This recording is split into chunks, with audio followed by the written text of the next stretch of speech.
السلام علیکم ورحمۃ اللہ۔ حال ہی میں ایک پروگرام دیکھنے کا اتفاق ہوا ندیم ملک صاحب کا، یہ پاکستان میں شو کرتے ہیں، بلکہ ایک اور پروگرام بھی جو ابسا کومل صاحبہ شاید کرتی ہیں، جس میں وہ یہ پاکستان کے حالات حاضرہ کے تناظر میں بات کر رہے تھے کہ عمران خان صاحب یہ کہتے ہیں کہ وہ جہاد کر رہے ہیں، جو ان کی پولیٹیکل سٹرگل ہے اس کے بارے میں، یعنی کہ گویا اسلامی جہاد کر رہے ہیں، اور جو شہباز شریف صاحب ہیں جو ان کے مخالف ہیں پولیٹیکلی، وہ بھی کہتے ہیں کہ میں جہاد کر رہا ہوں بلکہ میں نے شاید کسی تقریر میں جو مریم نواز صاحب ہیں ان کا سنا کہ انہوں نے کہا کہ یہ جو انہوں نے عمران خان صاحب کی جہاد کے دعوے کے بارے میں کہا کہ وہ جہاد نہیں بلکہ وہ فساد ہے، اور اس کے لیے آپریشنل رد الفساد کرنا پڑے گا۔ تو اینی وے ندیم ملک صاحب کہنے لگے کہ یہ جہاد کی کئی تشریحات ہو سکتی ہیں، انہوں نے یہ ذکر کیا، اور اس کے بعد وہ آگے اپنے پولیٹیکل ڈسکشن میں، پولیٹیکل ڈائلاگ میں چلے گئے۔ لیکن مجھے یہ بات سن کر ایک لحاظ سے بڑی خوشی ہوئی کہ یہ پاکستان میں اچھا ارتقاء، اچھی ایولیوشن ہوئی ہے، کہہ لیں پچھلے 10 سالوں میں، کہ احمدی لوگ 100 سال سے زیادہ ہو چلا ہے مسلمانوں کو، خاص طور پہ جو انڈیا پاکستان کے مسلمان ہیں ان کو یہ سمجھانے لگے ہوئے ہیں، سمجھانے کی کوشش کرنے لگے ہوئے ہیں کہ جس کو جہاد بالسیف کہا جاتا ہے، یا جس کو آرمڈ سٹرگل انگریزی میں بولا جاتا ہے، اس کا یہ زمانہ نہیں ہے، بلکہ حضرت مرزا صاحب، حضرت مرزا غلام احمد قادیانی، امام مہدی اور مسیح موعود علیہ السلام نے یہ فرمایا ہے اللہ تعالیٰ سے خبر پا کر کہ یہ زمانہ قلم کے جہاد کا ہے۔ تو بلکہ پہلا فتویٰ جو حضرت مرزا صاحب پر لگایا گیا کفر کا، وہ اسی بنیاد پر لگایا گیا کہ یہ گویا یا نعوذ باللہ جہاد کے منکر ہیں، اور ظاہر سی بات ہے احمدی جب قرآن کو پورا مانتے ہیں تو اس لیے جہاد کے منکر تو نہیں ہو سکتے، لیکن بات صرف یہ تھی یا ہے کہ احمدیوں کی جہاد کی تشریح فی زمانہ مختلف ہے، زمانے کے حالات کے لحاظ سے ہے، کیونکہ آج کل مسلمانوں پر ان کے مذہبی حیثیت میں ان کے اوپر حملہ نہیں ہو رہا، اور ان کو نماز روزے سے مثال کے طور پر نہیں روکا جا رہا، جن مسلمان ملکوں میں جنگیں ہوئی بھی ہیں۔ تو اس لیے یہ آج کل تلوار کے جہاد کا یا جہاد بالسیف کا زمانہ نہیں ہے، بلکہ چونکہ غیر مسلم لوگوں کی طرف سے اسلام کے اوپر اس طرح کے حملے ہو رہے ہیں جس کو انٹلیکچول حملے بولا جاتا ہے، مثال کے طور پہ کوئی رسول کریم صلی اللہ علیہ وسلم کی کوئی کارٹون بنانے کی کوشش کی جا رہی ہے، یا اور طرح کے الزامات لگائے جا رہے ہیں، یا اسلام پہ دہشت گردی کا الزام لگایا جاتا ہے، جس کے نتیجے میں پھر اسلاموفوبیا بھی دنیا میں پایا جاتا ہے۔ تو اس طرح کے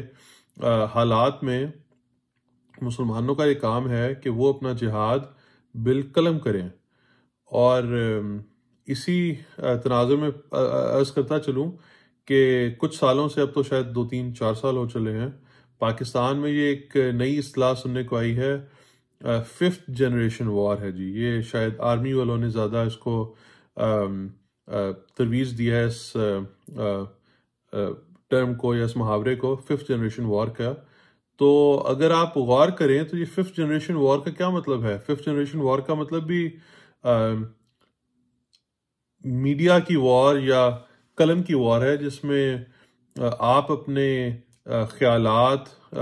دوسرے تک پہنچا رہے ہیں، اور جس کے خیالات اور جس کے نظریات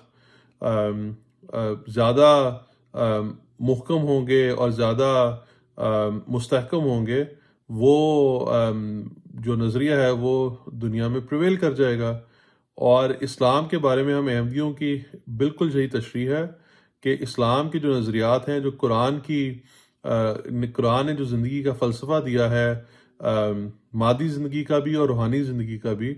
وہ فلسفہ تمام اور دنیا کے تمام اور فلسفوں پر حاوی اور بھاری ہے۔ اس لیے اسلام کی دفاع میں جب اسلام کی تشہیر کی جائے گی، اسلام کی تعلیمات کی تشہیر کی جائے گی، اور پھر اپنے عملی طور پر لوگوں کو اخلاقیات کے ذریعے، اچھے اخلاقیات کے ذریعے اسلام کی تعلیمات دکھائی جائیں گی، تو لوگ خود بخود اسلام کی طرف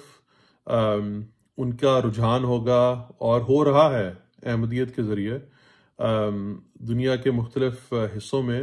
جو بھی لوگ اسلام کی تشریح سنتے ہیں، جس میں اسلام کی امن پسند تعلیم، اسلام کی محبت کرنے والی تعلیم، جو جماعت احمدیہ کے تیسرے خلیفہ نے اسلام کی تعلیمات کو ایک جملے میں، ایک انگریزی کے جملے میں love for all hatred for none کے ذریعے بیان کیا۔ گویا بات تو دریا کو کوزے میں بند کرنے والی ہے، لیکن فی زمانہ جب لوگوں کی اٹینشن سپین کم ہو گئی ہے، لوگ چھوٹے پیغامات یا ٹویٹر اور اس طرح کی چیزوں پر مصروف نظر آتے ہیں، اور بڑی کتابیں پڑھنے والے یا موٹی کتابیں پڑھنے کا لوگوں کا رجحان نسبتاً کم ہو گیا ہے پچھلے زمانوں کے لوگوں کی نسبت۔ تو اس میں بہرحال وہ جملہ لو فار آل ہیٹڈ فار نان، اسلام کی تعلیمات کو خدا تعالیٰ سے محبت کی، اور خدا تعالیٰ کی عبادت کی، اور خدا تعالیٰ کی مخلوق کی محبت کی، اور ان سے اچھے سلوک کی جو تعلیمات ہے وہ ان کو ایک جملے میں کیپچر کر دیتا ہے۔ تو یہ جو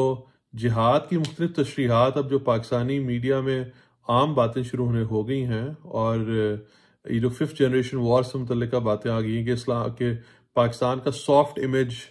دنیا میں پیش کیا جائے، تو سافٹ امیج کیا ہے؟ وہ سافٹ امیج اسلام پاکستان کی، پاکستانی لوگوں کی جو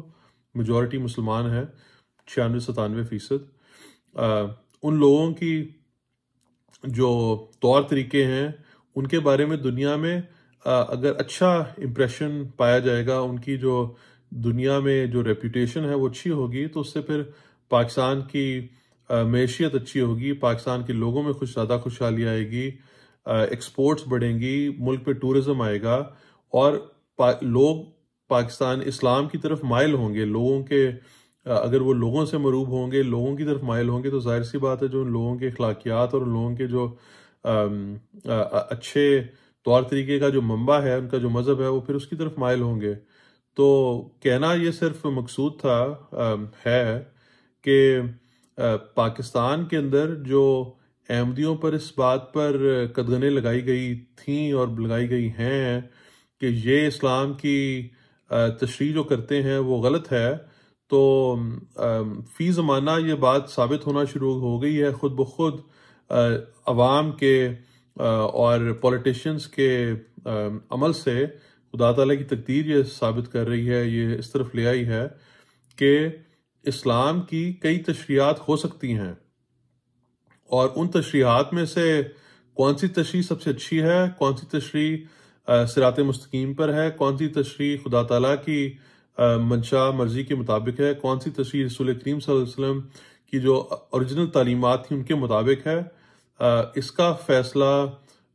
خدا تعالیٰ اور وقت کرے گا۔ ابھی کے لیے اتنا ہی۔ السلام علیکم ورحمۃ اللہ۔